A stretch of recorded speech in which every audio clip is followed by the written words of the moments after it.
Assalamualaikum warahmatullahi wabarakatuh. Kali ini kita akan membahas mengenai PPh pasal 25 dan PPh pasal 26 atas perhitungan, penyetoran, dan pelaporan. Mari simak penjelasan video berikut ini.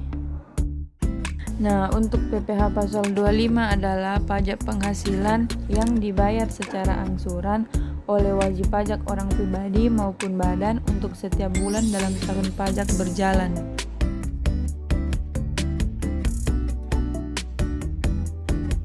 Nah, cara menghitung besarnya PPh pasal 25 yaitu besarnya angsuran pajak yang harus dibayar oleh wajib pajak untuk setiap bulan adalah sebesar pajak penghasilan yang terutang menurut SPT pajak tahun pajak penghasilan.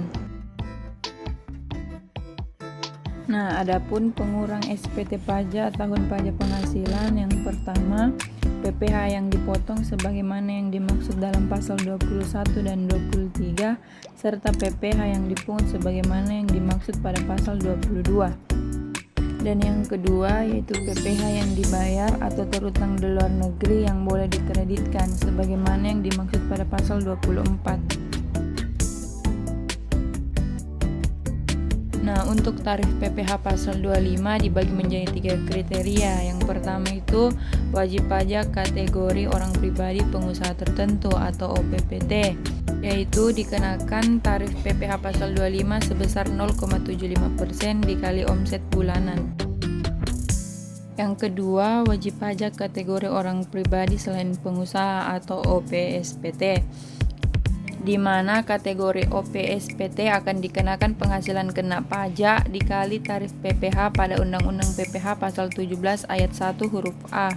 Tarif tersebut yaitu apabila penghasilannya tidak lebih dari 50 juta maka akan dikenakan tarif 5%, apabila 50 juta sampai 250 juta dikenakan tarif 15%, apabila penghasilannya 250 juta sampai 500 juta akan dikenakan tarif 25%. Dan apabila penghasilannya lebih dari 500 juta maka akan dikenakan tarif 30%. Dan yang ketiga yaitu kategori wajib pajak badan yang akan dikenakan tarif yaitu PKP dikali 25% tarif pasal 17 ayat 1. Berikut contoh perhitungan PPh pasal 25.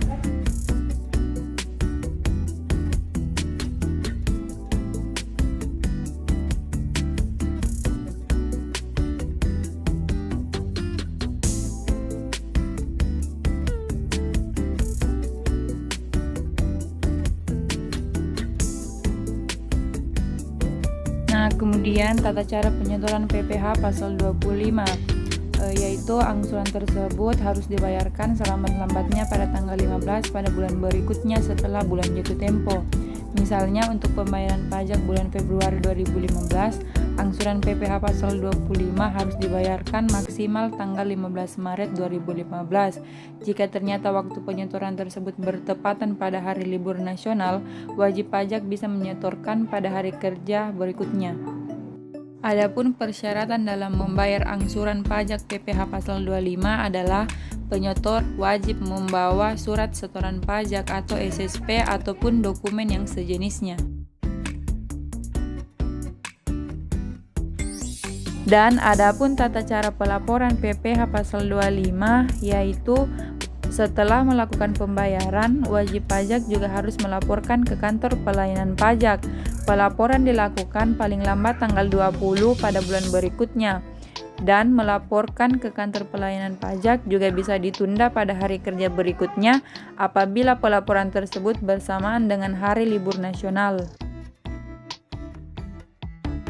Nah, selanjutnya kita akan membahas mengenai PPh pasal 26.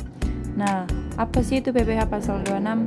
Untuk PPh pasal 26 merupakan pajak atas penghasilan yang diterima oleh subjek pajak luar negeri atau WPLN selain BUT.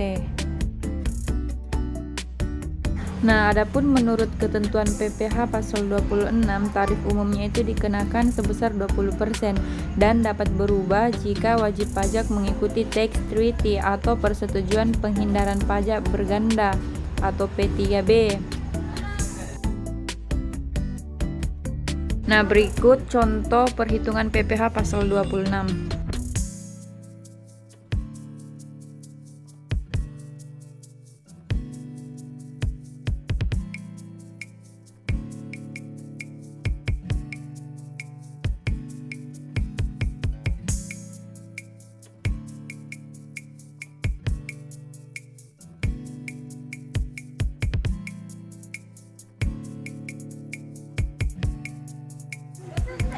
Adapun tata cara penyetoran PPh pasal 26 yaitu menyetorkan pajak PPh 26 dengan menggunakan nama wajib pajak luar negeri yang menjual atau mengalihkan harta paling lama tanggal 10 bulan berikutnya setelah bulan terjadinya transaksi ke kas negara melalui kantor pos atau bank yang ditunjuk oleh Menteri Keuangan.